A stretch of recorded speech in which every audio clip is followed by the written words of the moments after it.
500 ரூபாய் இருக்குன்னே சில்லற இல்லங்கிறேன். நீங்க ஐயம்பேட்டைக்கு அடுத்து வந்து இறக்கி விட்டீங்கன்னா ஒரு பொண்ணை நீங்க எப்படி இறக்கி விடலாம்? பகல்ல இறக்கி விட்டாலும் நீங்க சில்லற இல்லன்னா ஏன் நாங்க வந்து பஸ்ல வரவங்க வந்து சில்லற அண்ணே குடுங்கனே பஸ்ல சில்லற இருந்தா தான் பஸ்ல ஏத்துங்களான்னு கேட்டுதான் ஏற முடியுமா? ஏன் நான் வச்சுக்கிட்டு ஏறணும்னு கேக்குறேன். நான் ஒன்னும் கடை வச்சிருக்கல, சில்லற வச்சுக்கிட்டே இருக்கேன். நான் தான் டெய்லி பஸ்ல ஓடிக்கிட்டு இவ்வளவு பேர் ஏத்திக்கிட்டு இருக்கேனா? சொல்லுங்க என்னன்னு சொல்லுங்க. இப்ப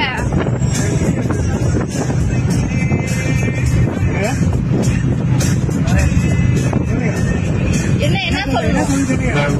உங்க ஆபீஸ்லயே நான் பேசிக்கிறேன். உங்க ஆபீஸ்ல நான் பேசிக்கிறேன். 500 ரூபாய் கேட்டா 500 ரூபாய் சில்லறா. நீங்க என்ன சொல்லிருக்கணும்? 500 ரூபாய்க்கு சில்லற இல்லப்பா. நீங்க ஃபர்ஸ்டே நீங்க என்ன சொல்லிருக்கணும்? எல்லாத்துட்டையும் 500 ரூபாய்க்கு சில்லற இல்லப்பா, நீங்க இறங்குன்னு சொல்லிட்டா இறக்கி விடுவீங்களா? ஏன் யாருமே 500 ரூபாய் வச்சு ஏறவே மாட்டாங்களா? சொல்லுங்க பாப்போம். யாருமே 500 ரூபாய் வச்சு ஏறவே மாட்டாங்களா? இருங்க ஒரு நிமிஷம். எல்லா டிக்கெட்டையும் இப்ப 500 ரூபாய் இருந்தா இறங்கிக்கோங்கன்னு சொல்ல முடியுமா? அப்ப நாங்க என்ன கடையா வச்சு நடத்துறோம்? நாங்க சில்லறை கொண்டு வர்றதுக்கு ஏடிஎம்ல சில்லறையா வரும். உங்ககிட்ட ஏன் பஸ்ல இத்தனை டிக்கெட் ஏத்துறீங்க? உங்களுக்கு சில்லறை யாருமே வரவே செய்யாதா?